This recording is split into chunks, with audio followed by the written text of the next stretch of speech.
Ya Mungu, tumsifu Yesu Kristo.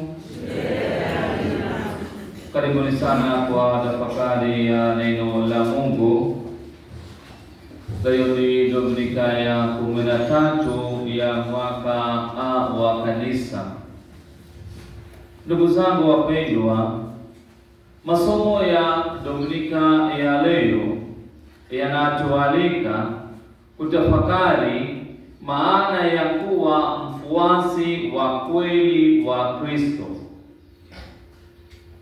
Kumfuata Yesu si suala la maneno tu, bali ni uamuzi wa kila siku wa kumweka Yesu nafasi ya kwanza katika maisha yetu.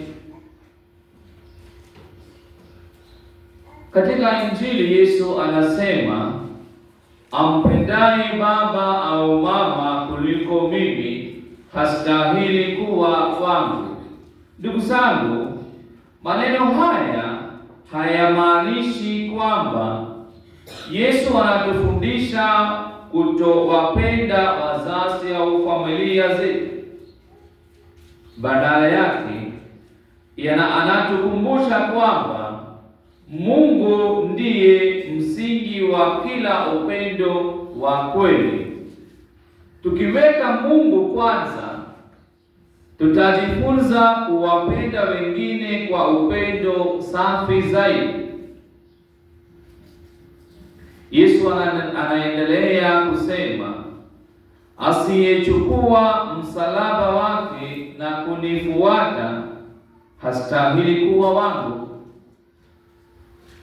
Msalaba ni ishara ya kujitoa, uvumilivu na uaminifu. Kila mmoja wetu ana msalaba wake. Tumsifu Yesu Kristo. Kwa mzazi, msalaba ni kujitoa kwa watoto. Kwa wanandoa ni kuwa waaminifu kwa viapo vyao. Kwa vijana ni kushinda majaribu. Kwa mapadri ni kujitoa kwa ajili ya huduma ya Mungu na watu wake. Somo la kwanza linatuonyesha mfano wa mwanamke wa Shunemu. Ndugu zangu, huyu mwanamke alimkaribisha Nabii Elisha kwa moyo wa ukarimu bila kutarajia malipo.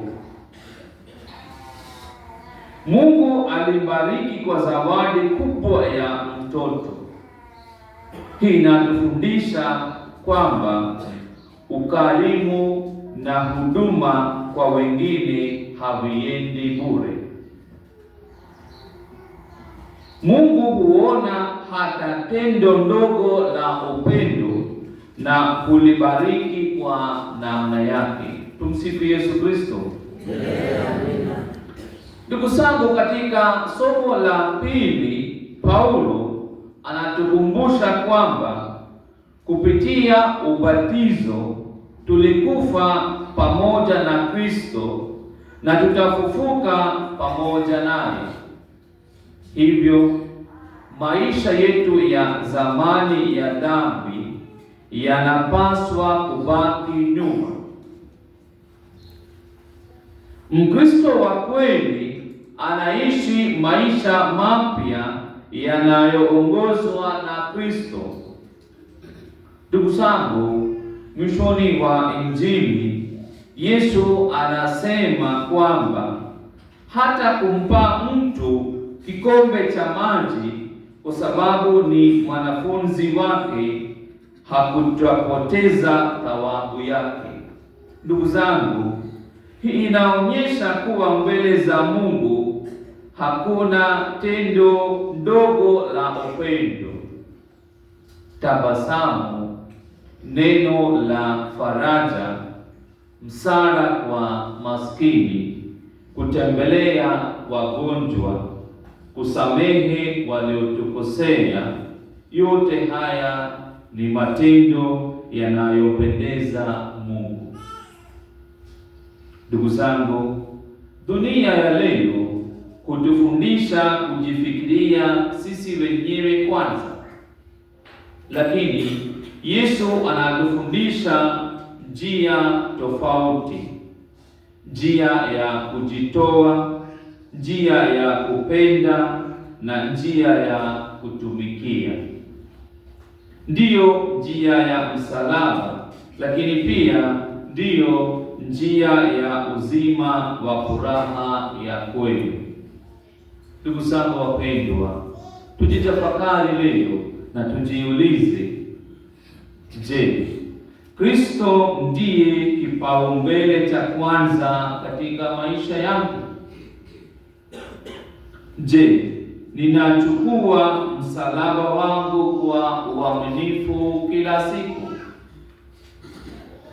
Je, ninawaonyesha wengine upendo na ukarimu hata katika mambo madogo?